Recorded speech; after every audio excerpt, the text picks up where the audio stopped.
Hello there, Chef D Malfi here, and welcome to Plant-Based Made Easy. Today is really exciting, and I say that every day, but I really mean it today. No, just kidding. I say it every single day, and I mean it, but I'm excited to finish September out strong. Today's the final recipe of the September Plant-Based Made Easy cookbook. That's this right here. This is a downloadable cookbook. I produce a cookbook every single month to go with this show. This is sort of the cookbook that's a companion to the Plant-Based Made Easy show, and we cook all the recipes, or most of the recipes within the book. I'm very excited to feature the final recipe. Today we're gonna make, of course it's Friday, so our apple spice crumble bars. These are such a wonderful and simple dessert and perfect to celebrate the autumn beginning. So let's get started. The first thing that we're gonna do is we're actually going to make the middle, or the custard. In this case, it's gonna be kind of like an apple chutney, and it has like a caramel sauce that's within it. It's gonna be so great, and it just takes a few minutes to put together. So let's get started. We first need some apples. I'm gonna use these beautiful apples. It can be any variety. I'm gonna use the red kind. I want a sweet, not tart apple. The sweeter the better for this recipe, for sure. Hi, Sita. Thank you, good to see you. It certainly is a blessed day. I'm gonna take this apple and I'm gonna actually keep the skin on. Now, this is totally a preference point, but I really like to keep the skin on because it adds a load of fiber, something that's super delicious and super nutritious. I love fiber because it makes me feel good, and I love fiber because it helps me to perform my best, and for not only for my body to feel good, but for my body to actually work well. So keep the skin intact, and it's really fine for this recipe. It works just fine. I'm just gonna slice and dice this apple. I'm removing it from the seed, from the center core.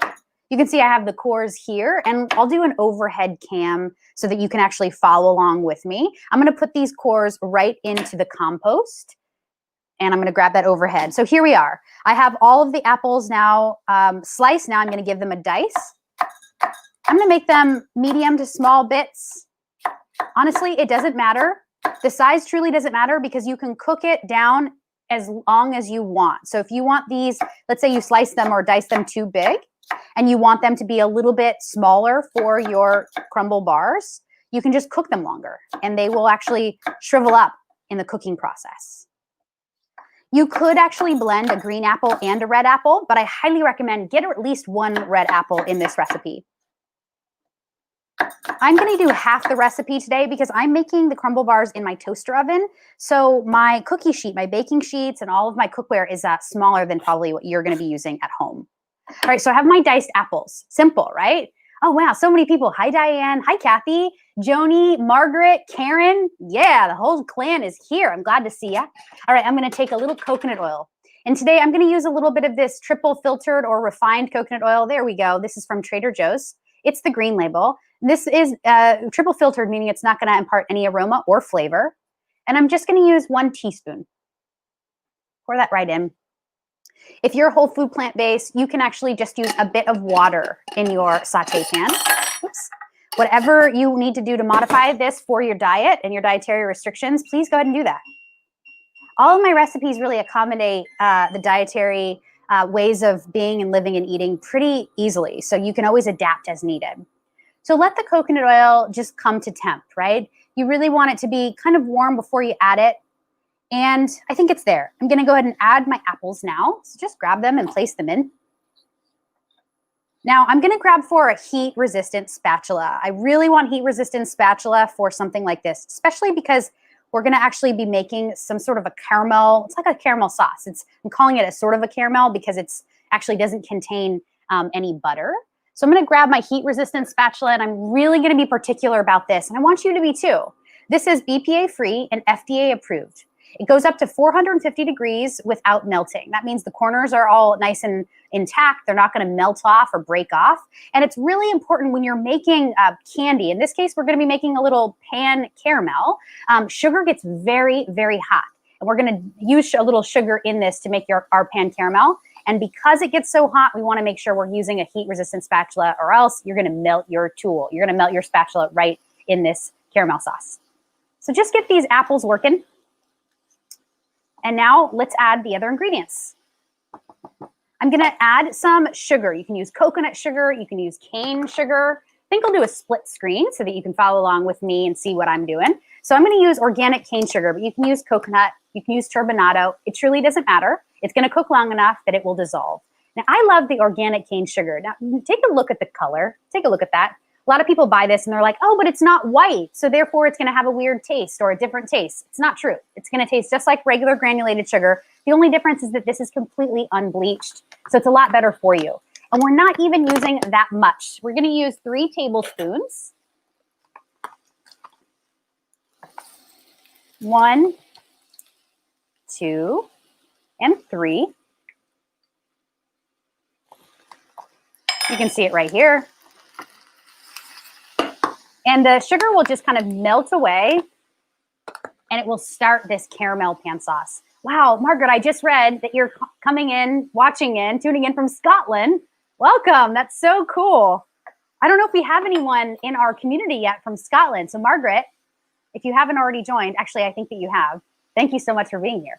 All right, so the next thing that we want is a flavor agent. Now, caramel traditionally has almost like a vanilla kiss flavor. So we want to add a little bit of that. I'm going to use a little bit of pure vanilla, alcohol-free vanilla extract. Now, why alcohol-free? I really like that it actually is the same price. It's less processed, and it doesn't contain any alcohol. So I'm going to get the flavor of the vanilla a little bit more pronounced.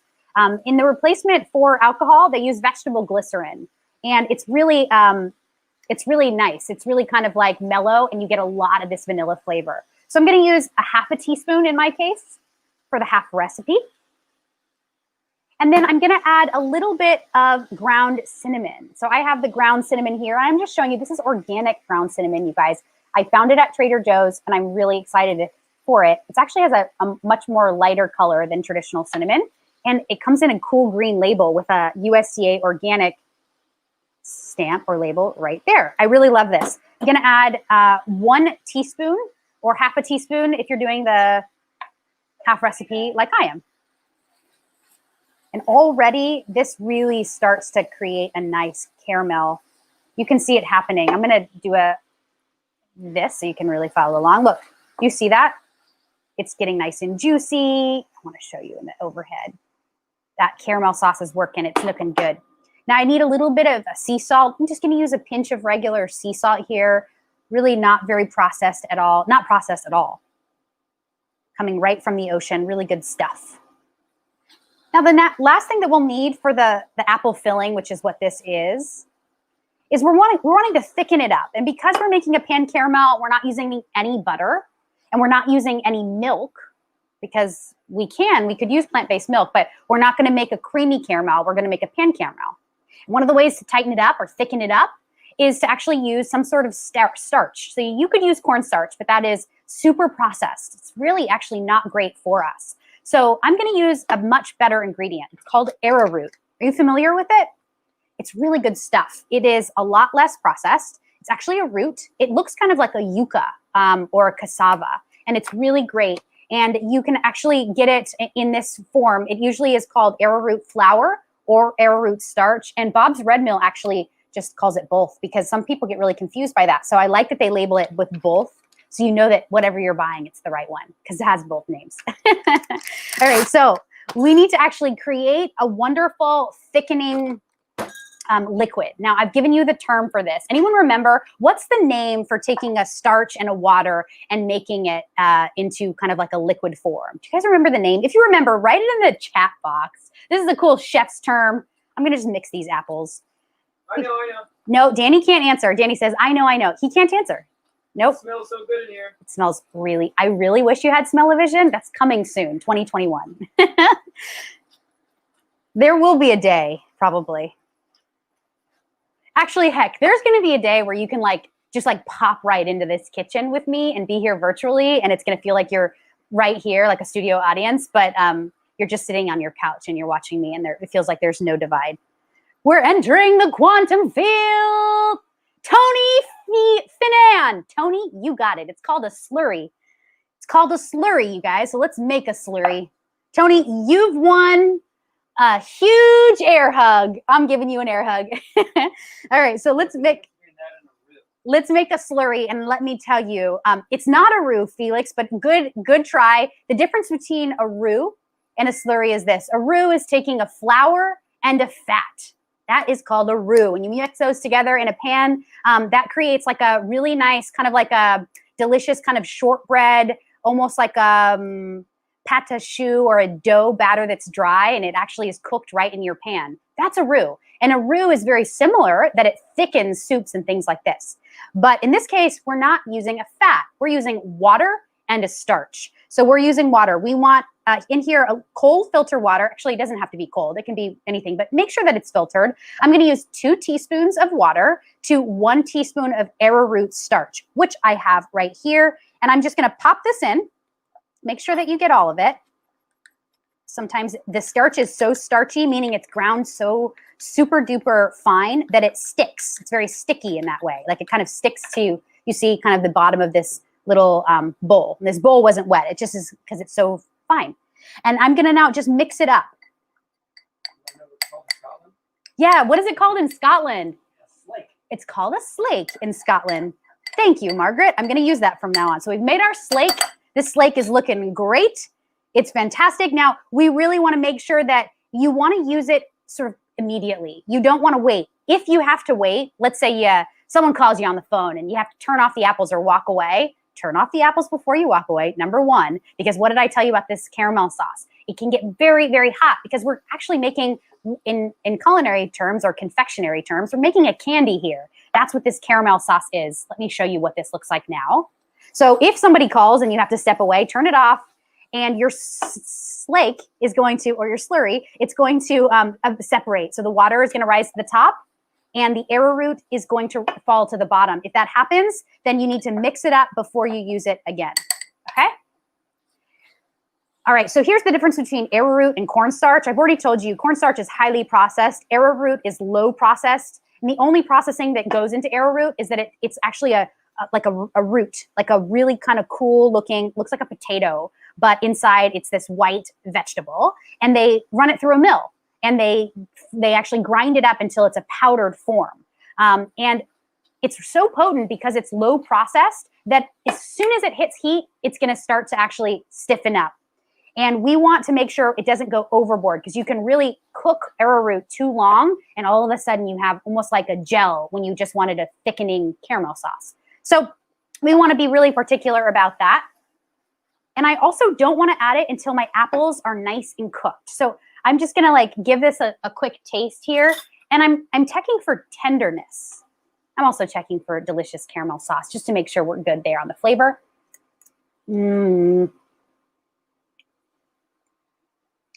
So good. So perfect. Okay, done. Now you can really see the apples and the caramel working hard together. You can see that little caramel sauce. Like it's not overly saucy, but it's just enough. And you can see my slurry or my slake has just stayed completely together, all in one color. You would see a bunch of arrowroot kind of sitting here and like clumping up like wet sand if it wasn't mixed, but it is. I'm now going to throw it right into the pan. I'm going to do it right on the side here so you can see it. There it is. It's in. Give this a quick mix. Turn off the heat. And as soon as it hits the pan, look what it does. It gets super sticky. It gets thick and jelly-like, but not overly so. We've cut the heat, so now it's perfect. Do you see this stickiness? Yeah. So yum. Sticky, sticky, yummy, yummy. Perfect. All right, that's that. Let's make our crust, all right, or our bottom and our top. Super duper simple. If I was on a desert island, I would remember how to make this crust and I would do it all the time. And this would be like my desert island tropical pie, cake crust, cake pie crust, crumble top. Like I would have gourmet desserts all the time because of this, all right? And if I needed to, I would pack on that island on my trip a little rolled oats. This is going to be the first ingredient. This is going to give me a ton of protein, and it's going to give me that starchiness that we really do need, that carbohydrate fix that we need for any delicious crust or pastry for the bottom of the bars, okay? And now the next ingredient that we're going to use are dates. So I'm going to use medjool dates. These are fancy. Actually, that's actually the term, fancy medjool dates. I love dates. They're fantastic. I use them every single week in my plant milk, which I made yesterday. If you want to see me make plant milk, you can actually watch yesterday's episode. And I need a little plant milk, which I have here. Now, this might be hard to take to the island, but I would manage. I would figure out a way. All right, so the first thing that I'm going to do is take 2 1/4 cups of the rolled oats into a food processor. Now, I'm doing it right here into my Ninja. And remember, I'm doing half. So listen to what I'm saying, not what I'm actually doing. So you want 2 1/4 cups. In my case, I'm going to do 1 1/8. There we go. I also want some dates. I want to do 1 1/8. So here's how I do it. I take my date and I open it up. Now you can see this date has that little eyeball, that little thing right there. That's actually where the plant grows right from. I'm going to take that off because that is quite sharp. It will cut your lip or your mouth and you don't want that. So take that off. Not all of the dates are going to have that. And then you need to run your finger over it and remove the pit. Let me show you a couple more times. Just take it out, the pit, find the pit. There it is. It's kind of fun. It's actually, I really love doing this. It's really fun. And you always have the option, mostly in supermarkets today, of to get like pre-pitted or the fancy medjool dates that haven't been pre-pitted. Anyone know what I would choose? I would absolutely 100% of the time choose the regular dates that have not been pre-pitted. And that's going to give you a really moist and juicy date. Any of the pre-pitted kind, they're just dried out. And we don't want that. So I'm going to use 1 1/8 of a cup, but in my case, half and 1/16. I'm just like cutting everything in half, but it's okay. I like it. And that ends up being 1, 2, 3, 4, 5, 6, 7, about 8 dates. If you're going to do half the recipe, 16 dates if you're going to do the full recipe. And these are standard size, like kind of, date size. Right in. Perfect.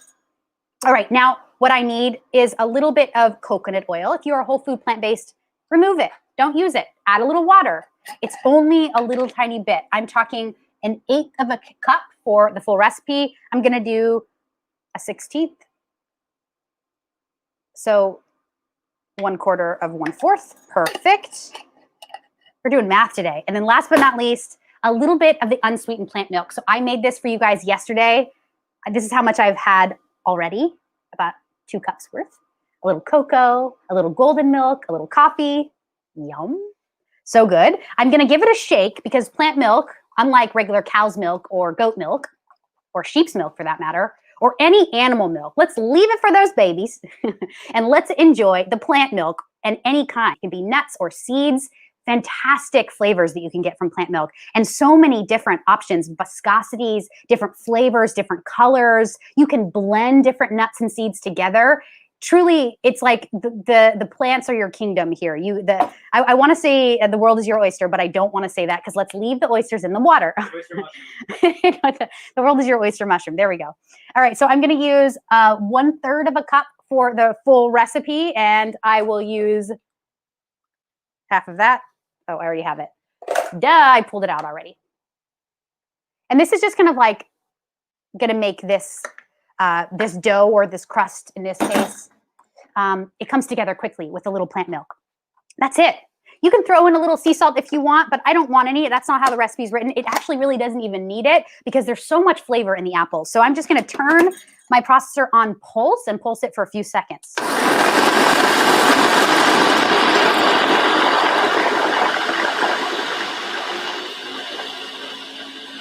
Okay, give it a stop, and then using a hard spatula, that's the one that doesn't actually move. It's not flexible or bendable. It's totally hard. Just run your spatula around the blade and then give it a pulse again.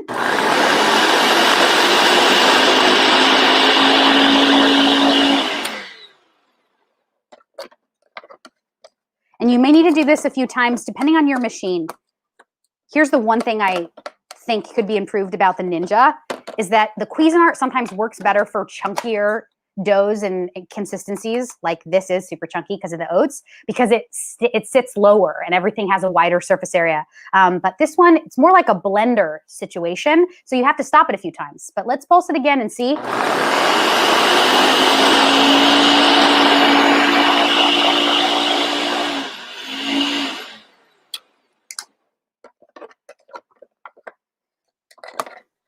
And I really want this to be a pretty smooth dough if I can get it to that.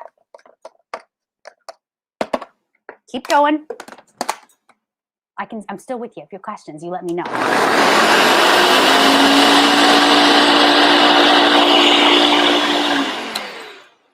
All right, I think it's as good as we're gonna get it for today. Here we go. Here is my dough. And I'll show you in the overhead cam, please, Danny. All right, so here's what we're working with now. This looks good. Cool. Putting everything to the side. And I'm gonna grab a baking sheet and I'm gonna line that baking sheet with a BPA-approved, BPA-free, FDA-approved baking mat that you can cut your own size. I love these because you can use these on your grill. You can use this on toaster oven, like, you know, smaller size cookie sheets. You can use them even at the bottom of your oven to catch any drippings and things like that. And they're very easy to clean. They're totally sustainable. You can use them a lot. I think you can use them up to 600 times or something. And you'll tell once they start to break down, they'll actually start to break down just like a regular Silpat will. The difference between a Silpat and this is that Silpats are made with silicone, and this is made with BPA-free, I believe, silicone and plastic combined. Oh, I actually shouldn't quote because I don't know what it actually is, but I think that it might be some sort of mixture, and it's awesome. I love these. So what I'm gonna do now is I'm gonna take 2/3 of the dough here, and I'm gonna put some gloves on because it just makes it easier. I'm going to roll it out right onto my tray, baking sheet or cooking sheet, cookie tray, baking sheet. What do you guys say in Scotland? Do you say baking sheet, cookie sheet? We have a couple names for it here in the United States. I'm just always so curious. And because we have such a global audience, I'm like always trying to make sure that I'm saying things the way that lots of people say them. All right, so 2/3, right? That's kind of what I want. Leave 1/3 in the bottom of the food processor for the top later. And now what I want to do is just like use my fingers and get it into a really nice square or rectangle. And you can actually make it as thin or as thick as you want.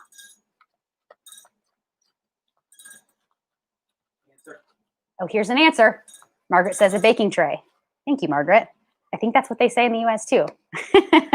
Awesome. I just couldn't remember. Baking tray, cookie sheet, all of it. You could also use ramekins if you wanted to. I just think that it's sometimes very difficult, depending on how sticky your dough is, to get it out of the ramekin, but you could enjoy these in ramekins and then just serve them right from the ramekin, and people can eat them with a spoon. You can top them with yogurt. You can top them with whipped cream, plant-based, of course, using a chickpea liquid or aquafaba. You can truly do this any way that you want. You can do it inside of a stoneware in like a baking dish that's lined with parchment paper if you didn't have a baking mat like the one that I'm using. If you're curious about this baking mat that's BPA-free and FDA-approved that's cut your own size, you can check it out on my Amazon page. I have a new Amazon influencer page and I'm really excited about it. And I've created a bunch of categories for you, even fashion and some really cool home elements, some ingredients, some cooking equipment, some kitchen tools. Poke around. If you want to check that out, you can actually check it out right there. Amazon.com/shop/Chef Daniela Malfitano. That's me. I go by Chef D Malfi because my name is so long. People they butcher it all the time. And I don't want there to be any barriers for people to come and to enjoy this content. So I'm going by Chef D Malfi. Just makes it easier. All right, this is good, you guys. I'm just buying time right now because I really want to make this as thin as I possibly can. I did prepare this ahead of time. I did one last night, and it was so easy. Like I said, I would use this for anything. If I wanted to do this recipe and turn it into energy bars, I could just literally use this base, make them thicker as I roll them out, bake them. I could make any filling that I want or no filling at all. And then I could actually add almond butter or peanut butter and then dip them in unsweetened dark chocolate. There you go. Energy bar, homemade, no preservatives, no additives, boom. If I wanted to make this a little pie crust, I could do that. A tart crust, I could do that. If I wanted to change the filling, check it out, try it. It's now autumn, so you can get your hands on some pears. This would be fantastic with a little pear. So I made a rectangle here. That seems like the right size. I'm going to take this, I'm going to put it right into the oven.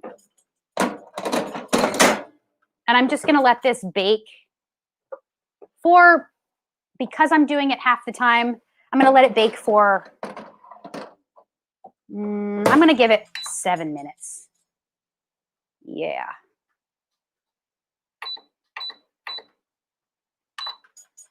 There we go, on the clock. Perfect. All right, well, while I let that bake, I have my filling already done, and I want to just actually share with you what I've been working on. Tomorrow, I'm releasing the awesome October Plant-Based Made Easy Cookbook. This is what I've been working on for the last 2 months. And here's the menu. Let's go through it. I'm going to always just kind of talk about the categories really quickly. If you're new here, on Mondays, we always do breakfast. On Tuesdays, we always do lunch. Dinner is Wednesday. Snacks are Thursdays, and sweet Fridays. That's what we're in. I'm really super stoked about this because it's my first kind of festive, seasonal, and festive menu, meaning we're celebrating Halloween here in the United States. And so I wanted to add some really cool Halloween exciting recipes. So I'll bring your attention to a few of my favorites. We're going to get started on Monday. That's this coming Monday with pumpkin spice pancakes. If you're a pumpkin spice lover, and if you love pumpkin and you love spice and you fall into any of these 3 categories I just mentioned, come and check it out. These are so easy and they're so good and they're so darn good for you. We'll talk a lot about pumpkin on Monday and probably throughout October. I also want to share with you that I've changed one of the types of food. I always offer the same types of recipes. For instance, I always offer pancakes on the first day of every month.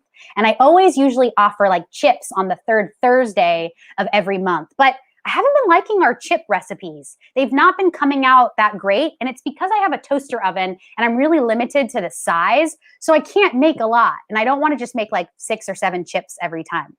You know, I can eat them in like 30 seconds and I've spent 12 hours making them. So I got rid of the chips and I've included popcorn. So you'll see on October 22nd, I'm making a curry popcorn snack mix. I'm really excited to feature popcorn. It's one of my favorite snacks. I have a lot of popcorn clothes too. So I'm going to be featuring my love for popcorn every single month. And then on the final week, as we get closer to Halloween, I'm going to be doing some really festive recipes, including on the 28th, the mini mummy pizzas. I'll show you how to make plant-based cheese from scratch, and then we'll make some mini mummy pizzas that are so darn cute. And then some spooky jalapeno hummus, which is quite spooky and really, really delicious. It's going to be a really fun month. So I hope that you'll consider joining me for the month of October. We are finishing out the September cookbook, which is what we're in right now.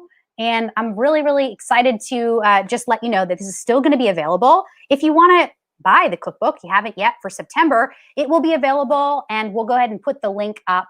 And if you're interested in pre-ordering the October book, we're offering a 20% discount all throughout today and the weekend. So you can actually get the October book for $12. I really hope that you'll consider joining us for the next month. It's going to be super duper fun. And there's so much more that we're learning about how do we do these things better? How do we bring in, share screens? How do we bring in different educational tools and resources, even videos. We've done that a little bit this month. Things for you guys to chew on even further than just the recipes.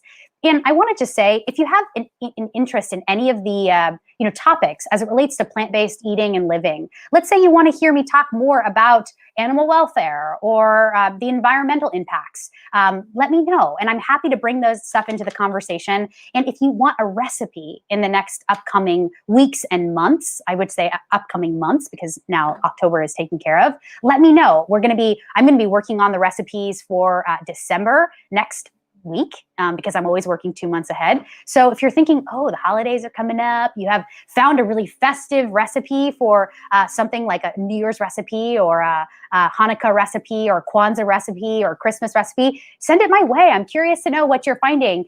It's really fun to engage with you guys. And we're going to actually give you the link to buy the October cookbook at a discounted rate inside of the Plant-Based Made Easy Facebook group. So please join the Facebook group today if you haven't done so already, if nothing more for just getting this discount code. But I think that you'll stay for a lot more than that because there's a lot of cool people in that group. So that's what I had to offer you. I wanted to share that with you. There's the Facebook group. You can just type in Plant-Based Made Easy and you will see my face in this studio, and you know that you've come to the right place. All right, so this is Working Hard. I got 2 minutes on the clock. Does anybody have a question about plant-based eating, about any of the recipes that you've made from this month? Please let me know. I've been dying to ask, and I always save this question for the last day. What was your favorite recipe this month? Did anything stand out to you? Did you make anything that was exceptional that your family loved? All right, Margaret said she made the avocado spinach pasta and it was delicious. Yay, I'm so glad. Did you try the only bean pasta with it that I was featuring with that recipe? If you haven't yet, try it. It's so good. I'm glad that you like that recipe. I was definitely pleasantly surprised by it as well. That's right here, avocado and spinach pasta. Remember, you guys, this is a downloadable cookbook. I just print it out, and yes, there's watermarks and food all over it. I print it out, but I also have it right on my iPhone. And on my iPhone, I can actually download it right into iBooks. And I take it with me every single time I go to the market. And if you're not quite yet familiar with what we do here, I want to tell you that this recipe book is way more than just recipes. It's a cookbook. It's a grocery list. Every single week I give you a grocery list so you can really take it into the market with you. And there's some journal pages. So you can actually journal about what has your experience been like making these recipes? What have you loved? What have you noticed about your mood or your energy level? Has your family loved the things that you're making? Has this changed other aspects of your life?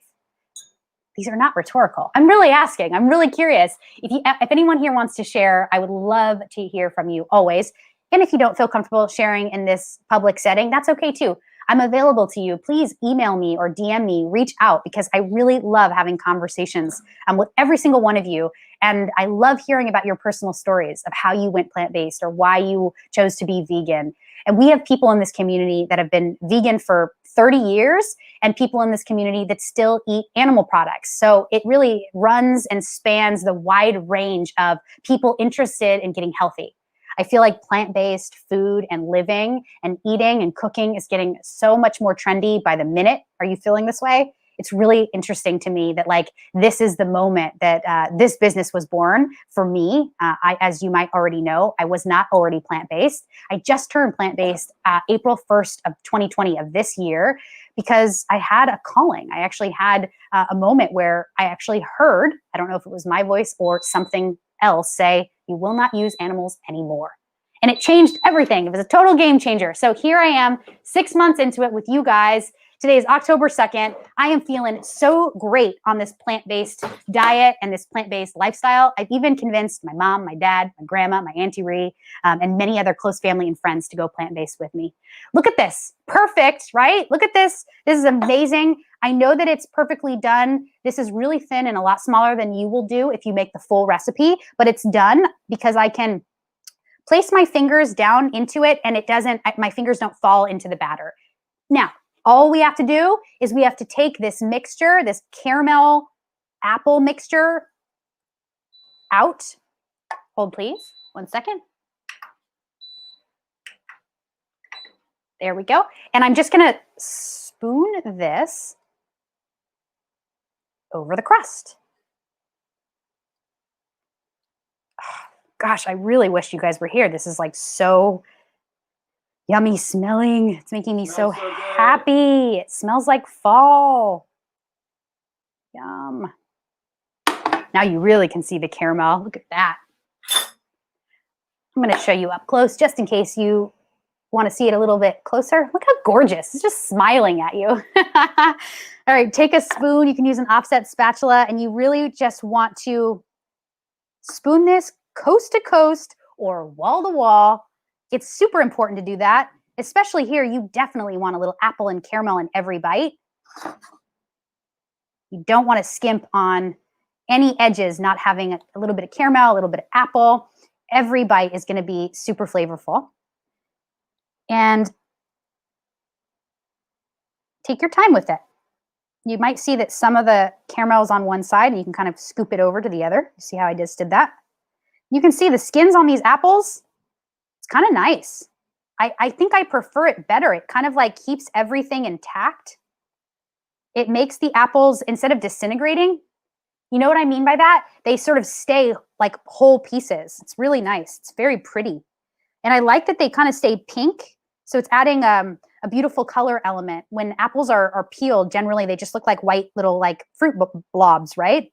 And while fruit blobs are delicious, and I would eat a fruit blob any day, I like having that like pink skin. Yummy. Great. All right. Now, last but certainly not least, it's an apple spice crumble bar after all. So we need a little crumble topping. Remember that last third of this mixture of the crust or the dough? I'm going to take it and I'm just going to like pull off little tiny bits. And I want to make sure that these bits fall kind of wherever they fall, but that there's consistent bits over the top of the entire huge bar.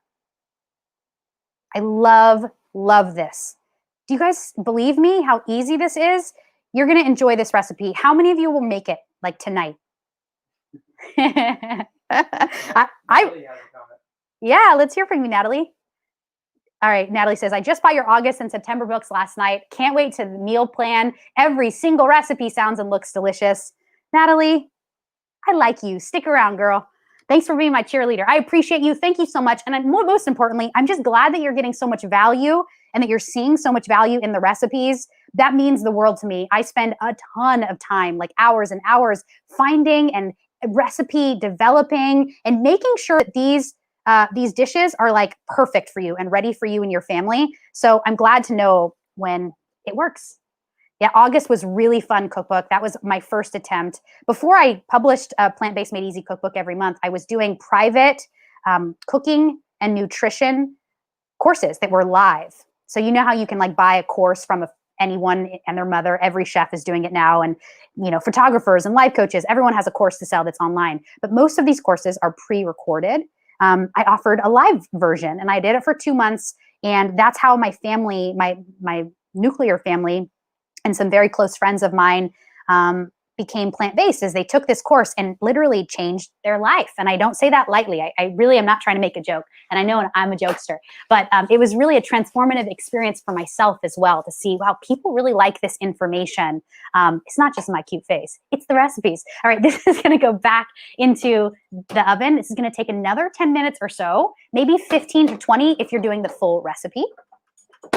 And now I made it ahead of time. Oh, Natalie, I'm not going anywhere. We'll be making this tomorrow with my little girl. Yes, let her do the crumble top. She'll probably really love that.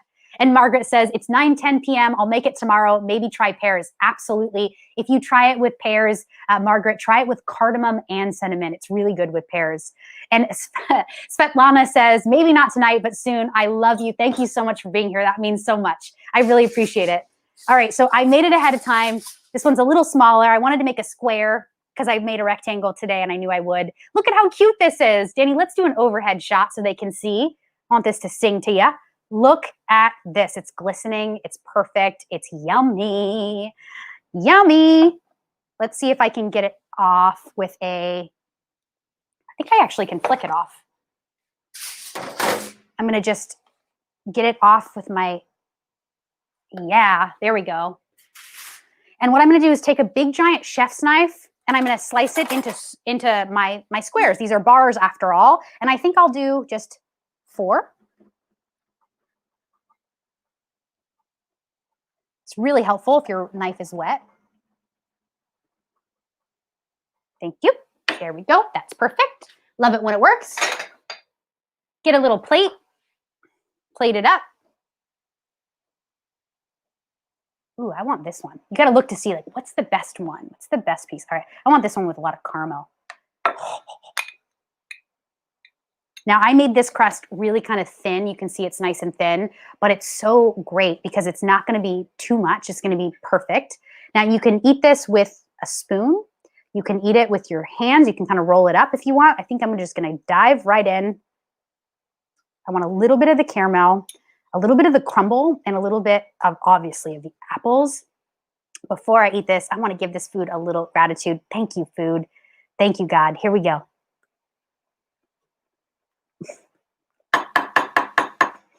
What?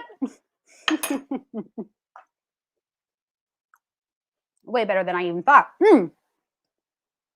Sometimes this plant-based cooking, it really surprises me. I've been eating animal products for many, many years and cooking as a chef for 15 years. And sometimes these plant-based recipes, they let my spirit sing. They really speak to me. I'm so happy with this. Like I said, if I was going to be anywhere, take this anywhere. If I needed to entertain, if I, whatever, needed something, a sweet treat in a flash, this is what I would make. So easy, so delicious. You guys try this recipe, will you? And if you try it and if you make it your own, please post a picture in our Facebook group. Natalie says, I know the perfect coconut-based vanilla bean ice cream that would go yummy with it. I hope that you make that. Please do. I was thinking I would add a little bit of yogurt. I definitely want a glass of milk with this, so I'm going to pour that soon. This was so fun. Thank you so much for being here for the month of September. I had a blast cooking these recipes with you. Please consider joining me for October. We're going right into it on Monday, starting with the first week of our October Plant-Based Made Easy Cookbook.